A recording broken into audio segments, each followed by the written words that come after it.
کۆدار بێت 26 ڕێبەندان ڕۆژی کۆمەڵە. کۆمەڵانی خەڵکی تێکۆشەری کوردستان، کرێکاران و زەحمەت کێشان.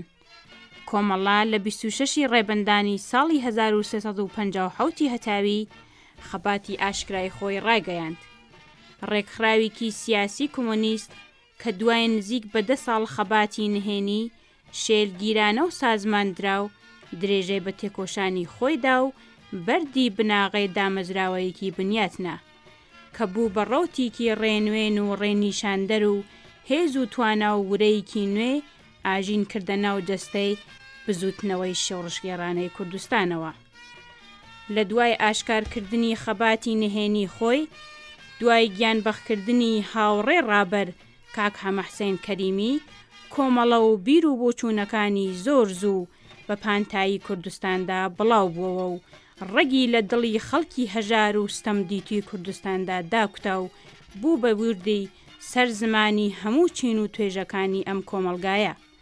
ڕێکخراوێکی نوێ بە دروشم و داخوازی تایبەت بە بەرژەوەندی کرێکاران و چینی چەوساوەی کۆمەڵ کە بوێرانە بەرانبەر پێشهاتە سیاسیەکانی کوردستان و سەر تاسەری ئێران هەڵوێستی دەنواند و کەلتوریکی نوێ لە خەبات و حیزبایەتی پێشکەش کرد. کۆمەڵا بە هەوڵدان بۆ دەستەبەرکردنی کۆمەلگایەکی ئازاد و یەکسانی خواست، بە هەوڵدان بۆ داڕشتنی بناغەکانی کۆمەلگایەکی دیموکراتیک و ئازاد و پەرەدان بە هەستی یەکڕێزی و هاوخەباتی خەڵکی بەشمێنەت، فۆرمێکی نوێ لەوە دیهاتنی ئاواتە بەرزەکانی بزوتنەوەی شۆڕشگێڕانەی خەڵکی کوردستان خستە بەرچاوی هەمووان. هەروەها دەستپێکی خەباتی ئاشکرای کۆمەڵا خاڵێکی وەرچەرخانی مێژووی بوو لە بەهێزکردنی خەباتی مەدەنی و جەماوەری، وێڕای پتەوکردن و بەهێزکردنی خەباتی سیاسی لە مێژینەی خەڵکی کوردستان بۆ دەستەبەرکردنی مافە زەوتکراوەکانی و ئاوێتەکردنی ئەو دوانە بۆ ناساندنی شکوو و جەوهەری پێشکەوتن خوازانەی بزوتنەوەی خەڵکی کورد لە ڕۆژهەڵاتی کوردستان بە ئێران و جیهان.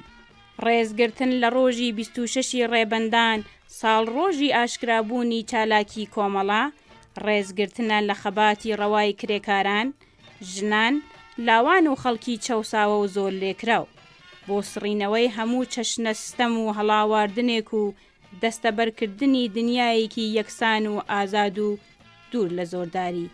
پیرۆز بێت 26 ڕێبەندان ڕۆژی کۆمەڵە.